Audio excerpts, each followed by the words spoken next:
네, 안녕하세요. 저는 옥천에서 직접 묘목을 농사를 짓고 있는 금산농원 이영규입니다. 네, 오늘은 제가 유튜브를 처음 시작하게 되었는데요. 앞으로 많은 관심 부탁드리겠습니다. 앞으로 각종 묘목 소개와 나무 묘목 심는 방법과 그리고 나무 정보 지식을 공유하도록 하겠습니다. 네, 요즘에 이제 나무를 캐서 이제 하우스에 들어왔어요. 근데 요즘에 전화 문의를 많이 받는 내용 중에 가을에 나무를 식재해도 되는지에 대한 문의가 많아서 오늘은 그런 거에 대해서 한번 이야기해 보도록 하겠습니다. 오늘은 일단 제가 옆에 있는 것들이 대추나무인데요. 대추나무 편부터 시작해 보도록 하겠습니다.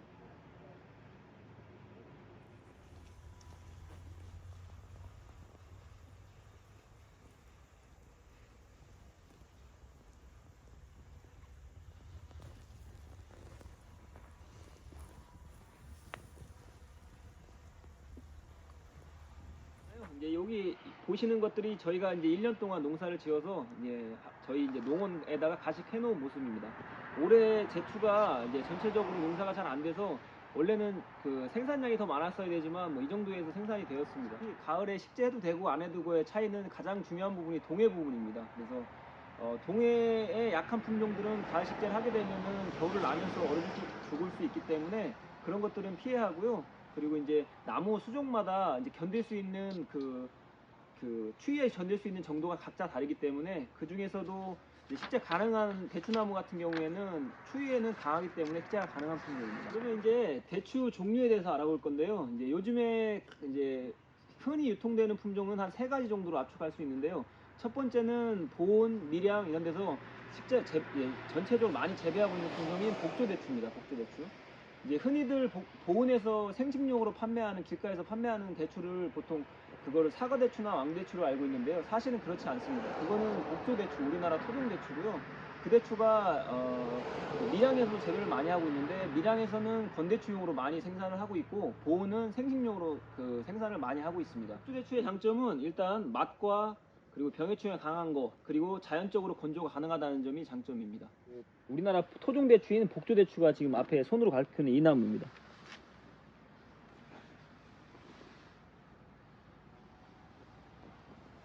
이제 대추나무에 보통 이제 등급을 나누잖아요. 나무들은 이제 대추나무의 규격은 10mm, 그러니까 이 접목 부위 위에서 10mm, 그리고 키가 1m 이상. 그걸 특묘로 보고 있습니다. 그 밑에 있는 것들이 60cm, 1m에 60cm, 크기가 6mm에서 10mm, 그게 중묘입니다. 그 밑에는 하묘. 그렇게 보시면 될 것 같습니다. 그리고 이제 복조 같은 경우에는 나무가 가시가 많은데요. 무슨 대추든 다 가시는 있지만 복조 대추 같은 경우에 보시면 가시가 유난히 길죠. 사과대추나 왕대추는 대추가 가시가 얇고 짧습니다. 그래서 이게 우리나라 토종대추는 가시가 크고 이렇게 긴 형태를 가지고 있어요. 그리고 나무 색깔도 왕대추나 사과대추는 짙은 갈색에 회색을 띠지만 복조대추 같은 경우에는 약간 연한 브라운 색깔의 이런 회색깔을 띱니다. 예, 두 번째로 소개해드릴 나무는 이 지금 앞에 보여드리는 나무인 사과대추입니다. 사과대추가 요즘에 가장 인기가 좋은 나무인데요. 일단은 사과처럼 둥근 모양을 가지고 있고 피가 얇아서 이물감이 적어서 생식용으로 가능하며 크기가 아주 큰 것이 장점인 품종입니다. 예, 세 번째 소개해드릴 품종은 왕대추입니다. 지금 손으로 가리키고 있는 나무가 지금 왕대추고요. 이 왕대추 품종은 모양은 기존의 대추 모양으로 생겼으면서 크기는 크고 또 건조기를 통해서 말릴 수도 있기 때문에 생식용과 건조용으로도 같이 이용할 수 있는 품종입니다. 보시면 올해는 나무가 잘 큰 편입니다. 그래서 보면은 두께도 이제 10mm 이상이 특묘인데 이제 뭐 엄지손가락만한 것들, 이 뒤에 있는 것들 보면 이런 식으로 큰 것들도 있으니까요. 그리고 키는 1m 이상이 특묘이기 때문에 거기서 이제 절단을 했습니다. 그래서 기준을 잡아서 1m에서 다 똑같이 잘랐기 때문에 특묘는 특묘대로, 또 이거보다 작은 것들은 또 중묘 가격대로, 그리고 하묘는 하묘 가격대로 이렇게 판매를 하고 있습니다.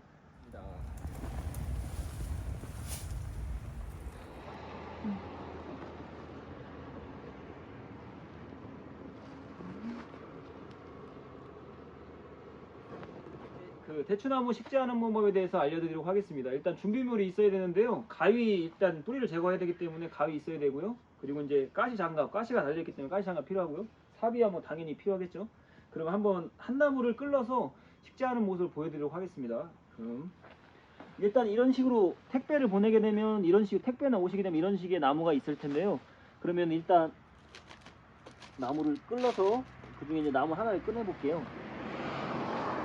그러면 이제 이런 형태가 나무가 나오는데요. 그럼 뿌리가 막 길고 이렇잖아요. 그러면 첫 번째로 뿌리를 다듬도록 하겠습니다. 그러면 한 30 정도에서 이거를 이렇게 하나씩 자를 필요 없이 이렇게 손으로 하나로 모아서 천천히 보여드릴게요. 이렇게 하나로 머리카락 묶듯이 하나로 모은 상태에서 여기 한 뼘 그 30 정도에서 절단을 합니다. 똑같이 이제 절단했죠. 그러면 이제 이거를 자연스럽게 이렇게 피게 되면 딱 이런 모양이 나오거든요. 그러면은 그 다음에 이제 여기 접목된 비닐이 보이시잖아요. 그럼 비닐을 제거합니다. 이제 손을 통해서 그냥 당겨도 풀리고요. 면도칼 가지나 칼이나 이런 걸 가지고 날카로운 걸 가지고 잘라서 벗기셔도 됩니다. 이런 식으로 비닐을 벗기고, 그리고 이제 보통 식재 길이는 30, 한 40 이 정도를 권장합니다. 이게 길수록 나무가 잘 안 크거든요. 그래서 한 40 정도에서 절단합니다. 이 가지가 옆에서 가지가 나온 부분이 있는데 여기서 바짝 자릅니다. 장갑을 끼고 하도록 해서 다칠 수가 있기 때문에 그러면 장갑을 끼고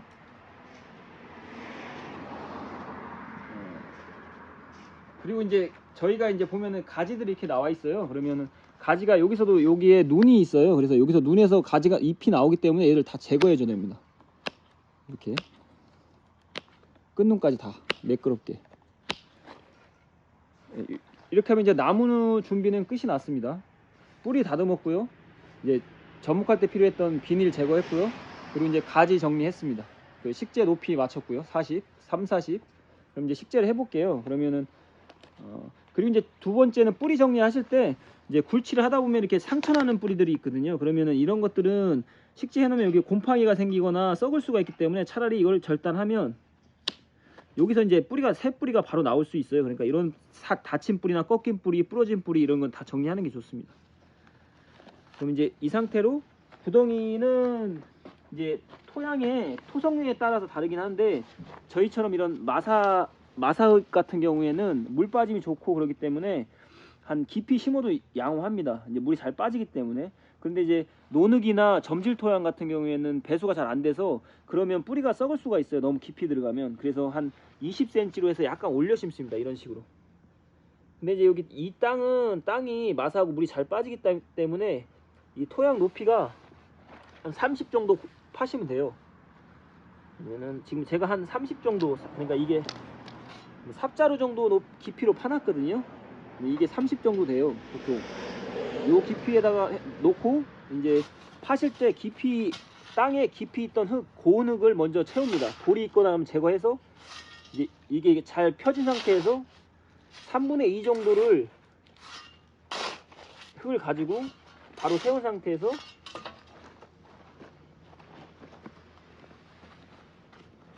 이제 한 3분의 2 채웠죠. 그러면 이제 반드시 나무 세운 상태에서 이제 물을 부어줄 건데요. 이제 물을 부어주는 이유는 이제 뿌리와 흙이 딱 붙기 위해서, 그리고 또 이 부슬부슬하게 땅 속에 있는 공기층을 없앨 수 있도록 하는 방법입니다. 이게 물을 이제 나머지 이 깊이만큼 물을 채웁니다.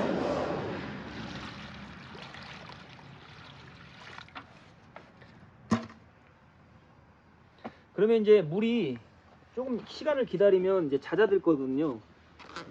좀 기다려 보겠습니다.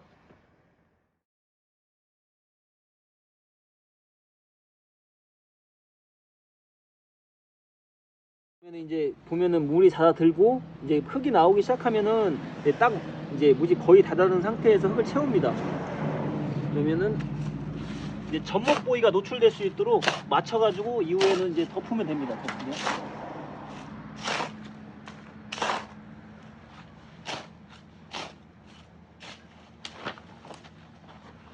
이제 약간 이 경사가 이렇게 약간 올라오게끔 식재를 하셔야 비가 이제 이게 금방 식재한 거기 때문에 약간 부슬부슬 떠 있습니다. 공기층이. 그러면 이제 얘가 좀 비가 오고 뭐 그러면 이게 조금씩 다져지거든요. 그러면 이제 옆이가 좀 내려가요. 그리고 약간 높아야 비가 왔을 때 위에서 내려온 비가 바로 흘러내릴 수가 있기 때문에 약간 두둑을 만들어 주는 게 좋습니다. 이런 식으로 이제 이렇게 하면 마무리가 된 겁니다. 접목 부위 노출됐고요. 그리고 이제 두둑을 완만하게 만들어준 상태입니다. 나무는 바르게.